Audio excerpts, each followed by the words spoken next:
72, 73, 74 page number है ये। 72, 73, 74 page number है। यूपीएससी हमसे 2023 में पूछता है, consider the following organisation and bodies, है ना। अब बॉडी, अब बोर्ड दे दिया, ये पूछेगा how many of constitutional body.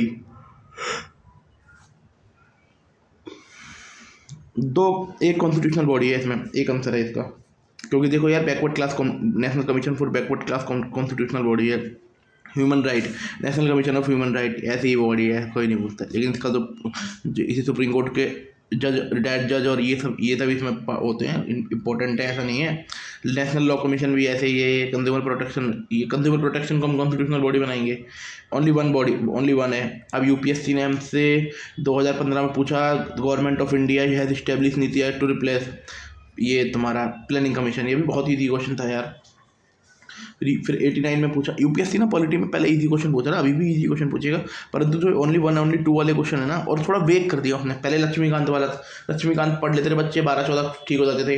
अब देखो ये होमगार्ड वाला पूछ रहा है, या उससे पहले ये हमसे इन्होंने, अभी एक सेकंड देखते हैं, एक तो ये पूछा, होमगार्ड वाला पूछा, फिर इसने हमसे ये पूछा, नहीं ये हाँ ये इजी था। और ये तुम्हारा आर्टिकल 335 पूछा। पहले यूपीएससी आर्टिकल सीधा नहीं पूछता था, अब सीधा आर्टिकल भी पूछ रहा है। कोई नहीं, हमारे लिए तो बढ़िया ही है। फिर 2004 में यूपीएससी ने पूछा, नेशनल ह्यूमन राइट कमीशन, देखो पीवाईक्यू है, national human right commission act 1993, who among the following chairman. देखो चेयरमैन बोल सकता है, चेयरमैन एक्ट, देखो आ गया ना एक्ट, अब एक्ट आ गया। फिर ये पूछ रहा है कि कॉन्स्टिट्यूशनल बॉडी है या नहीं है, तो ऐसे तो काम नहीं चलेगा ना भाई। एनी सर्विंग जज of supreme court, any serving जज of high court, only retired जज of high court, only retired जज ऑफ ओनली रिटायर्ड जज of chief justice of high court. ए या डी में आंसर है इसका। एनी सर्विंग जज ऑफ सुप्रीम कोर्ट, ए या डी में आंसर है। आप डी मान लीजिए। हाँ दो हैं साले, देखो खुद ही इन्होंने गलत दे रखा है। ए या डी में से आंसर होगा, ठीक है। अब national commission for backward classes constitutional body 102 एक कॉन्स्टिट्यूशनल अमेंडमेंट में आई थी, करंट अफेयर से पूछा है 2018 में। ये वैसे भी बड़ा चर्चा था यार, अभी था कुछ मैटर था। National human right commission is स्टेटरी body, act के थ्रू बनाई है। वो यूपीएससी ने हमसे पीवाईक्यू में पूछ चुका है, एक्ट के थ्रू बनाई है। 1993 में एक्ट आया था, उसके थ्रू बनी थी। National law commission is neither a constitutional body or not a statutory body. It's an executive body constituted by government order, ठीक है। ये टाइम टू टाइम बनाया जाता है, और it is not a permanent body. ये टाइम टू टाइम बनाया जाता है ना, ऐसा नहीं है परमानेंट बॉडी है टाइम टू टाइम। ये पूछ लेगा कि इनमें से कौन सी परमानेंट बॉडी है, भाई ये परमानेंट बॉडी नहीं है, टाइम टू टाइम बनाया जाता है। National consumer dispute redressal commission is a स्टेटरी body, ये भी ठीक है। कंज्यूमर प्रोटेक्शन एक्ट 1986 में बनाया था। कल को हमसे पूछ ले सबसे पुराना कौन सा एंड में थे। ये पहले कंज्यूमर, फिर तुम्हारा ये 1993 वाला, ये ह्यूमन राइट, देन तुम्हारा नेशनल बैकवर्ड कमीशन सबसे जवान इनमें थे। देन फिर यूपीएससी ने, फिर ये पार्ट 15 इंडियन कॉन्स्टिट्यूशन 315 से लेकर 323, ठीक है। पार्ट 14 इंडियन कॉन्स्टिट्यूशन 315 से लेकर 323। इंडिपेंडेंट कॉन्स्टिट्यूशनल बॉडी अंडर 315, है ना। सेंट्रल रिक्रूटमेंट एजेंसी, यूपीएससी की बात हो रही है भाई, यूपीएससी खुद की, ये तो यूपीएससी की बात हो रही है। और इंडिया एंड सेंट्रल सर्विस, है ना। इसके सब कंपोजिशन, चेयरमैन होंगे एंड अदर मेंबर होंगे, डिसाइडेड बाय प्रेसिडेंट, है ना। अब ना जो हमारे कॉन्स्टिट्यूशन का पार्ट 14 है, वो यूपीएससी से जुड़ा हुआ है, पार्ट 14। अब ये बोले, अगर ये हमसे बोले कि कॉन्स्टिट्यूशन में बोल रखा है कि यूपीएससी के अंदर एक चेयरमैन होगा और 10 मेंबर होंगे, नहीं भाई, मेंबर डिसाइड करेगा कौन, प्रेसिडेंट। और उसने बोल रखा है कि जिनमें से बस एक शर्त दे रखी है कि जिनमें से 50% को गवर्नमेंट ऑफिस का एक्सपीरियंस होना चाहिए, जिन्होंने 10 साल से ज़्यादा नौकरी करी है, एटलीस्ट 10 ईयर का। अपॉइंटेड बाय प्रेसिडेंट, टेन्योर 6 साल और 6 ईयर और 65 साल, है ना। रेजिग्नेशन देंगे to president by removal ground of misbehaviour, उनका रिमूवल किया जाएगा ग्राउंड ऑफ मिसबिहेवियर पे, और इसमें सुप्रीम कोर्ट इंक्वायरी करेगा। अगर रिमूवल होगा, ग्राउंड ऑफ मिसबिहेवियर होगा, तो उसमें सुप्रीम कोर्ट करेगा इंक्वायरी। आल्सो इंसॉल्वेंसी, दिवालियापन पे तो सबका ही हो जाएगा। इन्फर्मिटी ऑफ माइंड और बॉडी और आउटसाइड पेड एम्प्लॉयमेंट वो तो है ही। सुप्रीम कोर्ट इन्हें ना इंक्वायरी के दौरान सस्पेंड कर सकता है। अगर इनका रिमूवल किया जाएगा ना, अगर इनका रिमूवल किया जाएगा कौन से बेसिस पर, कि भाई इन्होंने कुछ मिसबिहेवियर किया है, तो ऐसा नहीं है कि सुप्रीम कोर्ट बोलेगा कि हम इंक्वायरी कर रहे हैं तो आप इन्हें सस्पेंड नहीं करते। हम बोल तो प्रेसिडेंट बोलेगा भाई तुम इंक्वायरी करते रहो, हम तो सस्पेंड कर रहे हैं इन्हें, बाद में देख लिया जाएगा जो फैसला होगा। अब रिमूवल होगा, रिमूवल का प्रोसीजर कॉन्स्टिट्यूशनल है। इनके वो नौकरी के दौरान कुछ भी तनख्वाह वनख्वाह कम नहीं की जाएगी। Expenses charge on consolidated fund, ठीक है। Post retirement, chairman ineligible, chairman कोई भी गवर्नमेंट ऑफिस पे पोस्ट नहीं लेगा। जो चेयरमैन होगा वो कोई भी गवर्नमेंट ऑफिस में पोस्ट नहीं लेगा। और जो मेंबर होंगे वो यूपीएससी के चेयरमैन बन सकते हैं या फिर किसी स्टेट पीसीएस के चेयरमैन बन सकते हैं। अब फंक्शन, अब आर्टिकल 320 में बोल रखा है conduct exam for all India and central service, ठीक है, बोल रखा है। रिक्रूटमेंट करेंगे सेंट्रल सर्विस एंड पोस्ट की। एडवाइस देंगे, requirement, method on requirement, appointment, promotion, transfer, disciplinary action, legal cost reimbursement and injury pension matter related to president. अब ये प्रेसिडेंट को एडवाइस देंगे कि भाई वो तो सही कर दूंगा मैं। असिस्ट स्टेट, किसी स्टेट को असिस्ट कर सकते हैं अगर राष्ट्रपति approval they they. Can be assigned additional function, और जो इन्हें पार्लियामेंट एक्स्ट्रा काम दे दे वो तो अलग ही है, ठीक है। नेचर ऑफ एडवाइस इनका ओनली एडवाइजरी है, not binding to government. Non consultant does not invalidated decision. अगर इसमें बोल रखा है कि अगर आपसे कोई निर्णय, इनसे कोई पूछ कर निर्णय नहीं लिया तो वो निर्णय ख़राब नहीं हो जाएगा। अब सिलेक्शन ऑफ यूपीएससी, भाई अगर आप यूपीएससी ने आपको सिलेक्ट कर लिया इसका मतलब ये नहीं है आपको नौकरी मिलेगी। एजम्पशन फॉर कंसल्टेशन, मतलब इसमें जो कंसल्टेशन से एजम्पशन मिल रखी है। SC ST reservation, OBC reservation के अंदर conditioner of claim of SC ST employ, temporary और इफेक्ट।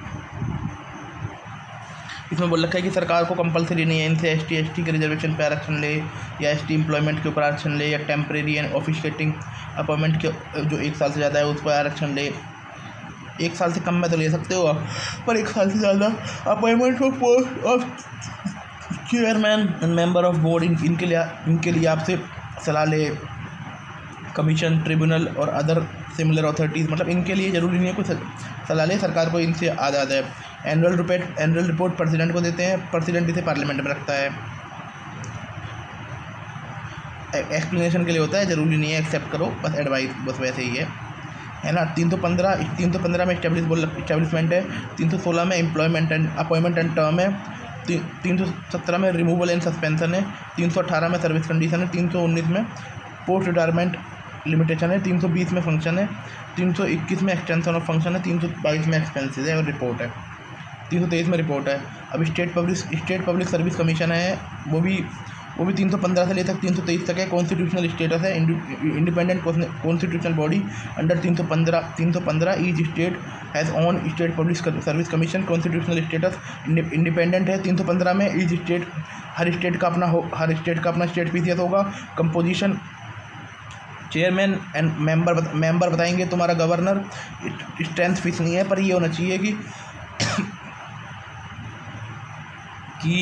स्टेट गवर्नमेंट या राज्य सरकार के अंदर 10 साल तक का एक्सपीरियंस होना चाहिए 50% ज़्यादा मेंबर को।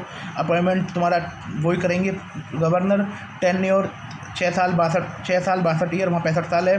विचेबल इज अर्लियर रेजिग्नेशन गवर्नर को देंगे। Acting chairman appointed by governor when chairman is acting chairman governor appoint करेगा जब चेयरमैन की पोस्ट वैकेंट हो जाएगी। Chairman is temporary unable to और when chairman is temporary unable to perform duties, ठीक है। 2 मामलों में एक्टिंग चेयरमैन अपॉइंट किया जा सकता है। Removal by president not by governor. Removal करेगा president on the same ground of UPSC, insolvency, paid employment outside other duties, mental physics and mental behaviour. अब भाई जो इनके जो बिहेवियर है ना, जो बिहेवियर वो था मिसकंडक्ट एंड बिहेवियर वाला, उसके ऊपर सुप्रीम कोर्ट इंक्वायरी करेगा, और उसकी जो इंक्वायरी है ना, उसकी जो एडवाइस है उसे मानना जरूरी है। गवर्नर सस्पेंड कर सकता है इंक्वायरी के टाइम तक। Misbehaviour defined if member define कर रखा है, if member involve in any government contract, भाई मतलब और gain some benefit some contract.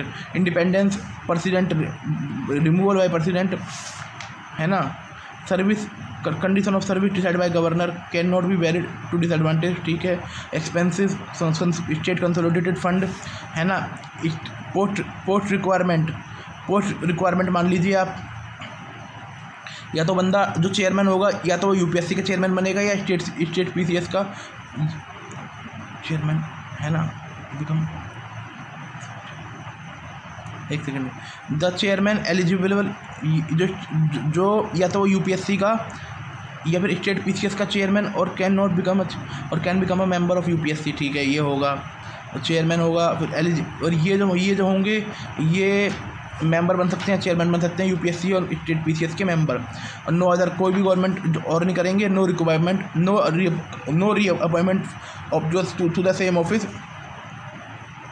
Function मान लीजिए 320 में, conduct state service exam, advice made requirement, appointment, promotion, transfer, disciplinary action, legal expensive, वही मैटर है। एडिशनल फंक्शन असाइन, कोई जो राज्य की विधानसभा सौंप दे। नेचर एडवाइजरी नेचर है, not binding to the government, only consultation in related decision, selection of, ये ठीक है, सिंपल सी बात है।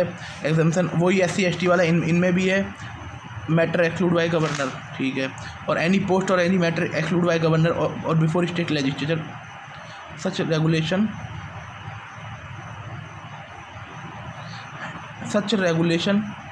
To be laid before state legislature for 14 days। Report, annual report सौंपेंगे गवर्नर को, गवर्नर स्टेट लेजिस्लेचर में रखेगा, नोट बाइंडिंग है। Watchdog of merit system in state, watchdog of merit system in state है। Concern with requirement, promotion and disciplinary matter, ठीक है।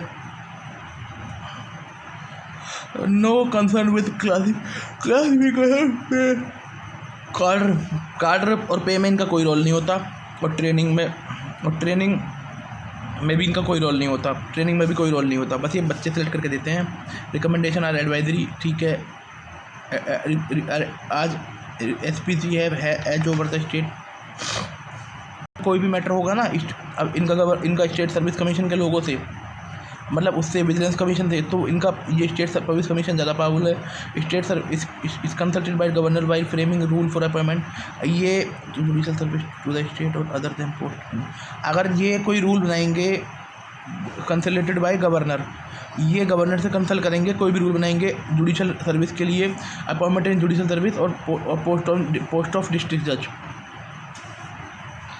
280 article में 12 part finance commission से रिलेटेड है, 12 पार्ट।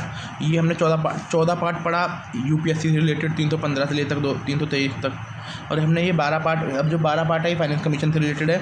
10वां पार्ट तुम्हारा SC/ST से रिलेटेड है, तो है ना, SC/ST से रिलेटेड है। अब 12 पार्ट देख लेते हैं। कॉन्स्टिट्यूशनल स्टेटस है, क्वासी जुडिशल बॉडी है। देखो पहली बात, कॉन्स्टिट्यूशनल बॉडी है, क्वासी जुडिशल बॉडी है।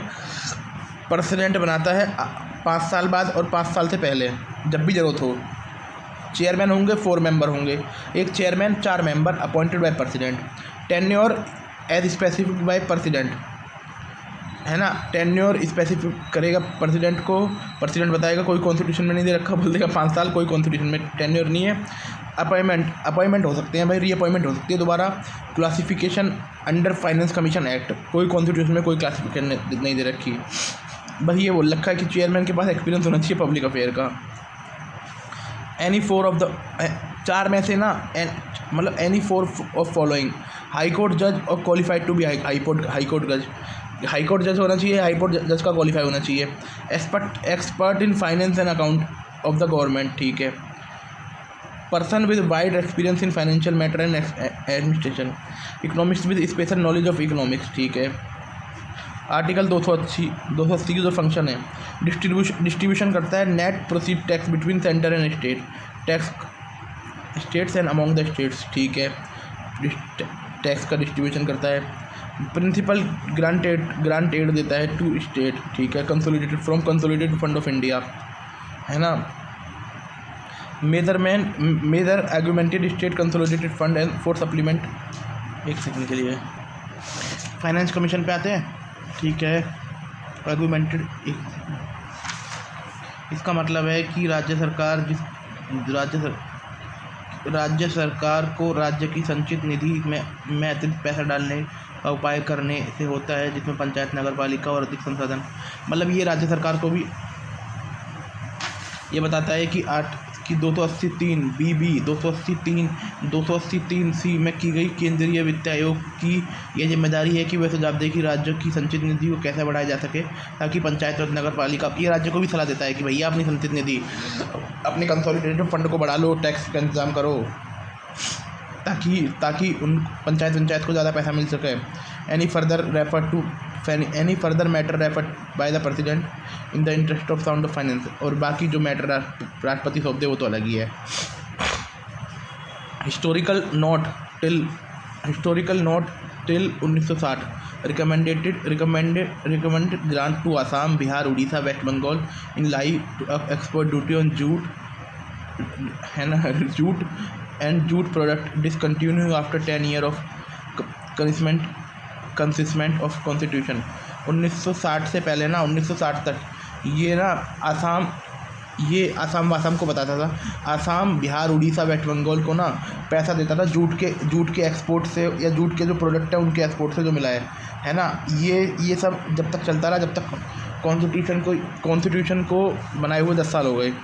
ये अपनी रिपोर्ट प्रेसिडेंट को देता है, प्रेसिडेंट दोनों उसमें रखता है, दोनों उसमें पार्लियामेंट में रखता है, along with action taken memorandum. क्या एक्शन लिया गया, नेचर ऑफ रिकमेंडेशन एडवाइजरी है ना। No legal right to occur to state to finance, ऐसा नहीं है कि आप फाइनेंस कमीशन की रिपोर्ट को लेकर कोर्ट चले जाओगे। State philosophical view, finance commission balance between physical federalism, role to undermine the planning commission, undermined by planning commission, Niti Aayog, ठीक है, वो ये अर्लियर पहले ही।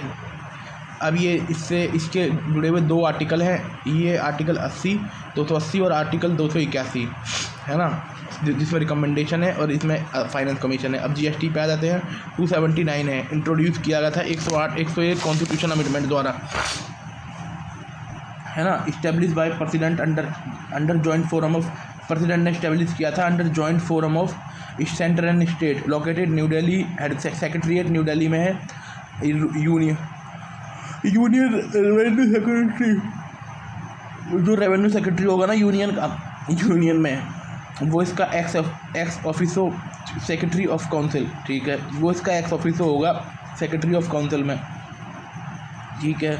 मिशन हाईएस्ट स्टेट की cooperative federalism in GST, mission IT driven user friendly GST structure through wider consultation. Composition देख लीजिए, इसमें union finance minister chairman होगा, union minister of state and revenue भी उसमें मेंबर होगा। One minister finance taxation only nominated by each state, है ना, finance tax only और एक मिनिस्टर को राज्य नॉमिनेट करेगा। Each state minister elect vice chairperson, जो स्टेट्स मिनिस्टर होंगे वाइस चेयरपर्सन इलेक्ट करेंगे अपने लोगों में से, टर्म और उसका जो टर्म है वो भी डिसाइड करेंगे। Chairman of CBIC is a permanent non voting member. CBIC क्या है, जो central board of indirect tax and custom का चेयरमैन होगा वो इसका परमानेंट मेंबर रहेगा, फिर उसके बाद वोटिंग राइट नहीं होंगे। इसका कोरम भाई जैसे देखते हैं हम 10% कोरम है, इसका हाफ का कोरम है। डिसीजन मेकिंग 3/4 है, और सेंटर का वेट 1/3 है, इस राज्यों का वेट 2/3 है। Council decision are not invalid due to, council के डिसीजन इनवैलिड नहीं कर दिए जाएंगे ताकि वैकेंसी और defect in appointment procedure irregularity, भाई काउंसिल डिसीजन इनवैलिड नहीं होंगे। फंक्शन देख लीजिए, काउंसिल रिकमेंडेशन ऑन, ये जीएसटी पे हो सकता है, एंड टैक्स एग्जेम्प्टेड चीज़ों पर होता है, model GST law, levy principle, threshold turn ये रेट्स है ना, special rates, natural calamity and disaster है ना, natural special provision for 11 hill and north east state, ये सब भी कर सकता है, ठीक है। And any other matter related to वो decided by council, establish recommendation date of GST on other function, recommendation date of GST on petrol, मतलब कि जीएसटी इन चीज़ों पे आ सकता है, पेट्रोल पे आ सकता है, क्रूड ऑयल पे आ सकता है, हाई स्पीड डीजल पे आ सकता है, और नहीं पेट्रोलियम क्रूड पे आ सकता है, क्रूड पे आ सकता है, नेचुरल गैस पे आ सकता है, एयरक्राफ्ट टर्बाइन फ्यूल पे आ सकता है, establish due to dispute resolution mechanism for issue between centre and one more state and centre and one and more state, centre plus में स्टेट वर्सेस अदर स्टेट, 2 और मोर स्टेट्स, ठीक है, resolution mechanism, ठीक है। Recommendation of GST compensation 5 साल के लिए था कि भाई हम 5 साल तक देंगे 14% की रेट से, जो आपका इंटरेस्ट रेट बढ़ेगा 14% की रेट से। रिलेटेड आर्टिकल 279 है कॉन्स्टिट्यूशन में, सब सारा आर्टिकल यही है। नेशनल कमीशन फॉर एससी 338वां आर्टिकल है, कॉन्स्टिट्यूशनल बॉडी है, इस्टेब्लिश बाय है ना, डायरेक्ट कॉन्स्टिट्यूशनल बॉडी, अनलाइक मतलब कॉन्स्टिट्यूशनल बॉडी है, ठीक है। Originally 338 provide special offer for SC ST, ठीक है। ओरिजिनली 338 था इसके लिए, फॉर ये एससी एसटी पहले दोनों के लिए था। 1978 में multi member non statutory commission created special officer continued. 1987 modified national commission SC ST 65 amendment 1990। Constitutional status 1989 amendment 2003 ने 2 बॉडी बना ली, national commission for SC, national commission for ST 38A और एससी की 38 कर दी गई। Separate national commission for SC came into existence 2004, ठीक है। 2004 में मतलब बस ये याद करना है हमें कि जो अलग से कमीशन बना था 89 अमेंडमेंट एक्ट हुआ था 2003 में, उसने अलग कमीशन बना दिया गया था। नेशनल कमीशन फॉर एससी के लिए अलग, एसटी के लिए अलग, ठीक है। Composition chairman vice chairman 3 member appointed by president है ना, appointed by president warrant under his hand और सील। ये प्रेसिडेंट द्वारा अपॉइंट होते हैं। चेयरमैन होता है, वाइस चेयरपर्सन होता है, वाइस चेयरपर्सन होता है, 3 मेंबर होते हैं, appointed by president by warrant under his hand and seal, ठीक है। 3 मेंबर है, एक चेयरपर्सन है, एक वाइस चेयरपर्सन है ना।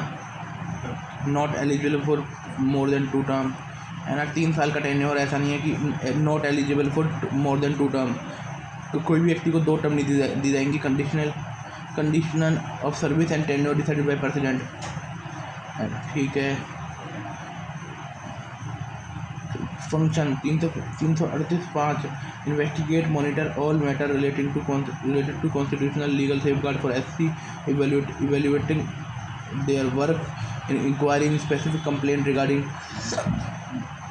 deprivation of rights, safeguard, participate to advise social economic planning, evaluate development process, submit report to president or as required. Recommended measure for effective implementation of safeguard discharge other function related to protection welfare development. ये SC के लिए जो भी काम करता है वो काम करता है, और ये राष्ट्रपति को भी भाई कि मतलब जो भी काम राष्ट्रपति सौंप देना एससी के लिए वो है। अपनी रिपोर्ट प्रेसिडेंट को देते हैं, प्रेसिडेंट इसे पार्लियामेंट में रखते हैं with memorandum of action taken and reason for non acceptance of any recommendation. एक तो देखते हैं मेमोरेंडम कि भाई हमने क्या क्या एक्शन लिया, और जो भी रिकमेंडेशन हमने एक्सेप्ट नहीं करी ना उसके लिए रीज़न देते हैं। If report pertain to the state, it forward to governor to the governor who lays it before। अगर कोई रिपोर्ट किसी राज्य से रिलेटेड है तो वो राज्य के गवर्नर को सौंप दी जाती है, और वो राज्य उसे उस राज्य की विधानसभा में रखवाता है। वही मेमोरेंडम वाला सिस्टम है। Power can regulate on procedure, ये अपना प्रोसीजर रेगुलेट कर सकती है। Investigating inquiring enjoy power for civil court की पावर है। सम्मानित कर सकती हैं, एग्जामिन कर सकती हैं, oath examine and oath requiring discovery, production of document, receiving affidavit, requesting for public record, issuing summon for witness and account, any matter determined by president, mandatory consultation. Central and state government must consult the commission on all policy matter affecting by central and state government must consult to the commission. और मतलब central और state government इस commission से must consult लिखा हुआ है कि भाई और पॉलिसी मैटर मतलब जो भी एससी को इफेक्ट करेंगे वो उससे करेंगे। Anglo Indian community commission discharge same function of Anglo Indian community for as SC as for SC. ये एंग्लो इंडियन कम्युनिटी के लिए भी काम करते हैं as per clause of article 338। Change in mandate, commission perform similar function for OBC. ये function OBC के लिए भी काम करता था 2018 तक, पर अब उनके लिए अब नया सेक्शन बना दिया 338B में। कॉन्स्टिट्यूशनल बॉडी देख लीजिए, एसटी वाली है ये, है ना। ये 2004 में बनाई थी 89 अमेंडमेंट में, और इसके लिए आर्टिकल है 338, है ना। केम इनटू एक्जिस्टेंस 2004 में आई थी, 2003 में अमेंडमेंट हुआ था। ओरिजिनली 338 में आती थी, पर फिर 65 अमेंडमेंट 1990 किया गया। Constitutional status of national commission ST under